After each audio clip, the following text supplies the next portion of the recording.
Bienvenue à toi et merci de t'être arrêté sur ma chaîne. Aujourd'hui, je t'invite à redécouvrir un texte ancien mais toujours aussi puissant.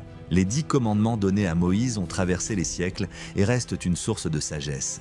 Au-delà de la religion, ce sont des principes universels qui parlent à chacun de nous. Prends un moment pour écouter, tu pourrais y trouver bien plus que tu ne l'imagines. Le premier commandement, tu n'auras pas d'autre Dieu devant ma face. Dieu demande une fidélité totale sans partage. Il ne veut pas être mis sur le même plan que d'autres croyances ou idoles. C'est un appel à centrer sa foi sur une seule présence divine. Choisir Dieu, c'est choisir un chemin de cohérence et de vérité.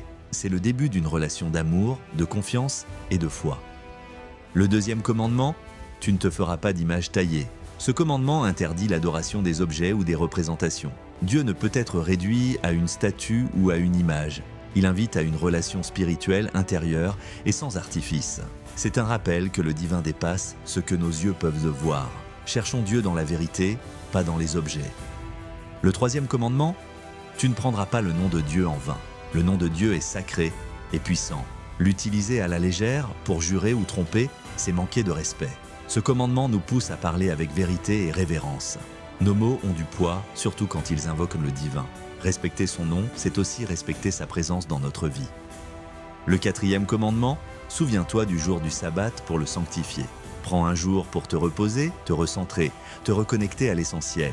Ce n'est pas juste une pause, c'est un moment sacré. Un rappel que la vie ne se résume pas au travail ou à la routine. Ce jour est un cadeau pour l'âme et pour le corps. Le sabbat nous apprend à vivre autrement, dans la paix et l'écoute. Le cinquième commandement, honore ton père et ta mère. Ce commandement valorise la famille et le respect des générations. Il ne parle pas seulement d'obéissance, mais de reconnaissance. C'est un fondement pour bâtir une société équilibrée. Honorer, c'est aussi pardonner, écouter et transmettre. C'est semer le respect pour qu'il fleurisse dans toutes nos relations. Le sixième commandement, tu ne tueras point. La vie est sacrée, elle ne nous appartient pas. Ce commandement rejette la violence, la haine et l'injustice. C'est un appel fort à la paix et à la dignité humaine. Chaque vie compte, chaque être humain mérite de vivre. Protéger la vie, c'est défendre ce qu'il y a de plus précieux. Le septième commandement, tu ne commettras pas d'adultère. La fidélité est une promesse précieuse. Ce commandement protège le couple et la confiance. Il encourage l'honnêteté dans les relations amoureuses. La loyauté crée des liens solides et durables. Aimer, c'est aussi rester fidèle dans les actes, les paroles et le cœur. Le huitième commandement, tu ne voleras point. Respecte ce qui appartient aux autres. Le vol brise la confiance et détruit la justice. Ce commandement nous enseigne l'honnêteté et l'équité. Construire sur l'intégrité, c'est bâtir sur du solide. La vraie richesse, c'est celle qu'on gagne honnêtement. Le neuvième commandement, tu ne porteras pas de faux témoignages contre ton prochain. Mentir sur quelqu'un peut ruiner sa vie.